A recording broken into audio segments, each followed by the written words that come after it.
News every 15 minutes, weather every 10, and sports twice an hour. Newstalk, KGVO, AM 1290 and 98.3 FM. You're listening to Montana Morning with Peter Christian. The regions haven't even met yet, and there's already a tuition increase at the University of Montana. Good morning, everyone. Montana Morning for Monday, May the 8th, 2017. A pretty sunrise this morning. Clouds are kind of backlit, kind of a rusty red out there. We've got mostly clear sky, just a few high clouds, and 34 degrees in Missoula. Our newscast this morning is sponsored by Dig It Excavating, bringing 30 years of excellence to your job. For all your excavation needs, just call 214-4292. The Office of the Commissioner of Higher Education is recommending tuition increases throughout much of the Montana University system to address an $18.8 million funding gap. The Missoulian reported the plan was forwarded to the Montana Board of Regents last week. The proposal calls for full-time in-state students at the U of M and MSU to pay $7,047 in tuition and fees during the 2018 and 19 school year and $7,212 the next year. UM freshmen and sophomores will see a 13% increase because they currently pay less than upperclassmen. In-state underclassmen at Montana Western and Dillon and Montana State Northern and Havre would see some of the largest percentage increases, 28.4% at Western, 18.2% at Northern. The Board of Regents is scheduled to consider tuition rates later this month. In Missoula District Court on Thursday, Judge Karen Townsend handed down a sentence of 100 years in the Montana State Prison without the possibility of parole to Emmanuel Gomez for the brutal slaying of Charlie Ann Wyrick. Missoula County Attorney Kirsten Papps, the lead prosecutor in the case, was in the courtroom for the sentencing. In February, the jury found him guilty of both counts. He was sentenced yesterday. Several members of Charlie's family testified. The state recommended life without the possibility of parole due to the egregious nature of the offenses, the brutality of it, and his risk for reoffense in the future. Papps said she was gratified with Judge Townsend's ruling. She added that there may be a possible appeal of Gomez's sentence. The judge imposed the sentence that we requested. She agreed that he was a risk to the community should he ever be released, and sentenced him to 100 years in the Montana State Prison without the possibility of parole. I would say as a matter of routine, we expect appeals. I don't know that for certain in this case, but it wouldn't surprise me. Testimony by experts asking for leniency for Gomez were not heeded by Judge Townsend, who handed down the maximum sentence. 51-year-old Curtis Gaynor is in the Missoula County Jail after allegedly stealing a car and leading police on a high-speed chase that eventually turned into a foot race and ended in his capture by canine officers. Public Information Officer Travis Welsh said the incident began after officers tracked Gaynor down for outstanding warrants in the 2200 block of South 5th Street West. They observed Mr. Gaynor leave a residence, get into a car, and leave. An officer attempted to initiate a traffic stop, but Gaynor refused to stop and accelerated away, eventually crashing the vehicle he was driving in the 2200 block of South 4th Street West. He attempted to run on foot, however, responding officers established a perimeter, and Gaynor was eventually located after an MPD canine team tracked him to an otherwise unoccupied vehicle where he was hiding inside. Welsh said the vehicle Gaynor drove turned out to be stolen. Officers learned that the car Gaynor was driving was not his, and after speaking to the owner, discovered that he did not have permission to use the car. During the course of the relatively short pursuit, Gaynor traveled at high speeds, past other vehicles, using opposing lanes of traffic on narrow residential streets. Gaynor appeared in Missoula Justice Court Friday and was placed on $25,000 bond. Authorities say a worker at a southeastern Montana coal mine died after a truck he was driving fell 100 feet down into a pit.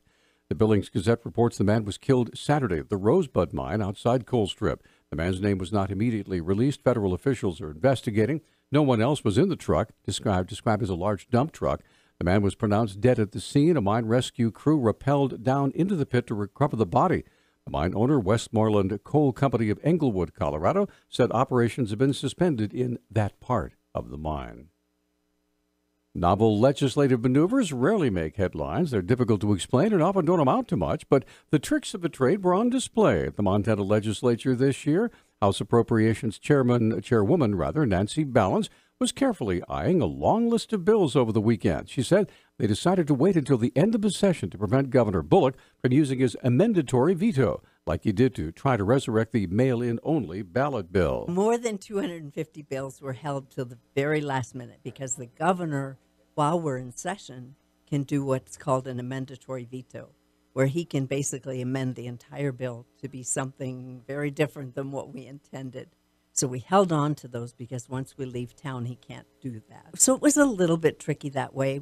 Balance said one legislative trick was performed right at the beginning of the session. When you come to the end of a fiscal year, any monies that are left over are reverted back to the general fund. So we, at the start of the session, asked for that money early, which I don't think has ever been done before. So we went out and collected monies that we thought were not going to be spent. Some of those kinds of things that were a bit tricky, they were different. One of the most interesting new tricks has yet to be performed. The legislature built a series of triggers into the budget that are intended to fill in possible future budget shortfalls. The money would be pulled from the so-called rainy day fund. Governor Bullock has vetoed bills to restrict abortions and the governor's use of the state airplane.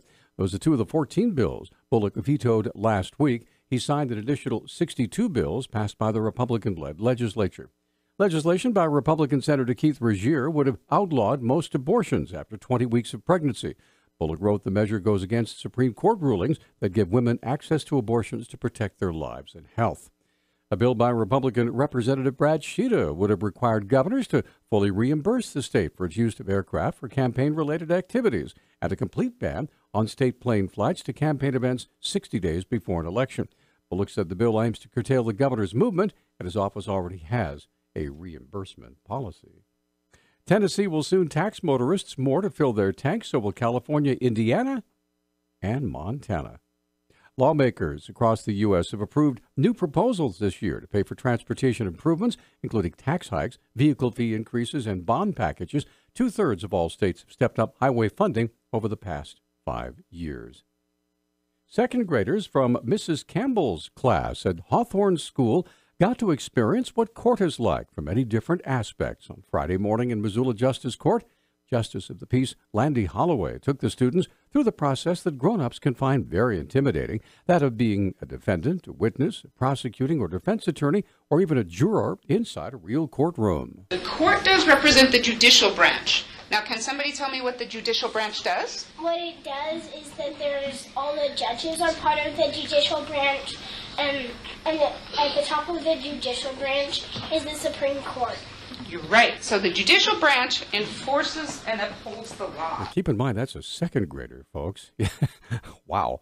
Holloway then pointed out 2 big screen TVs in the courtroom and said they were not there to play video games. Instead of bringing people from jail to the courtroom, we've been able to use that wonderful thing called technology. And there is a place at the jail where people then go in front of a video camera, and then I sit here and I talk to the individual so they don't have to come to the courtroom. Finally, Judge Holloway invited students to sit at the defense and prosecutor's tables, the clerk's chair, the witness stand, and the jury box to get a feel for how the legal process works. And then she put them all under oath. Raise your right hand, and this is why you're taking an oath and you're swearing. And not swearing in a bad way. You're swearing and saying that you are going to do something. Are you ready? Are you listening? Do you swear to tell the truth, the whole truth, and nothing but the truth, so help you God? And then you would say, I do. I do. Judge Holloway said she's happy that so many teachers and school children are getting a close-up, non-threatening look at how Missoula's judicial system works so that when they grow up, they'll understand the serious nature of the law. Our News Talk time, 6:13. Newstalk, KGVO. Missoula's official weather station. Plenty of sunshine today with our high temperatures in the mid-60s. Tonight, partly cloudy with our lows right around the 40-degree mark. Highs will be in the 70s Tuesday and Wednesday with thunderstorms by the end of the week. I'm meteorologist Brooke Foster for Missoula's KECI 13.